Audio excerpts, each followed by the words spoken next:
Au Xinjiang, l'extrémisme religieux a un jour radicalisé Atikam Parat, à qui on avait appris à boycotter les produits des magasins non musulmans tenus par des Han et même à éviter d'emmener sa fille malade à l'hôpital. C'était le cas jusqu'à ce que la mère de 27 ans rejoigne le programme de formation scolaire et professionnelle du gouvernement local. De là, Parat est devenu médecin. Ma propre expérience est la meilleure preuve de la droiture des centres qui ont sauvé la vie de tant de personnes comme moi qui ont été contaminées par l'extrémisme religieux. Quand j'ai entendu de mauvaises personnes calomnier les centres comme des camps de concentration ou accuser les femmes des minorités du Xinjiang d'être stérilisées de force, je suis devenue très en colère. C'est un non-sens absolu. Des médias occidentaux tels que la BBC et CNN ont rapporté que le Xinjiang avait construit un grand nombre d'internats pour séparer les enfants ouïghours de leurs parents. Les histoires suggèrent que le but est de les assimiler à la culture chinoise Han. C'est la volonté des élèves et de leurs parents de décider de rester ou non à l'internat.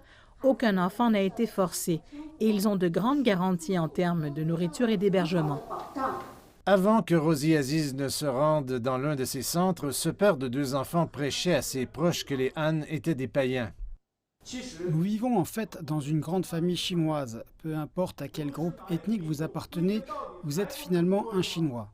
Les mêmes médias ont également affirmé qu'il y avait au Xinjiang du travail forcé, mais la vérité, dit Ablis Yimit, c'est qu'il a signé un contrat légal qui lui garantit le paiement intégral de son salaire et des vacances supplémentaires. Mon expérience m'a appris qu'il n'y avait pas de soi-disant travail forcé au Xinjiang. Les gens ici ont utilisé leurs propres mains pour créer des vies heureuses. Pour ma part, je travaille maintenant dans une entreprise de services automobiles locale. Elle organise également des visites de lieux pittoresques, en particulier le ski en hiver à Koktokai. C'est tellement génial. Beijing estime que les allégations de Washington sur les violations des droits humains au Xinjiang sont sans fondement.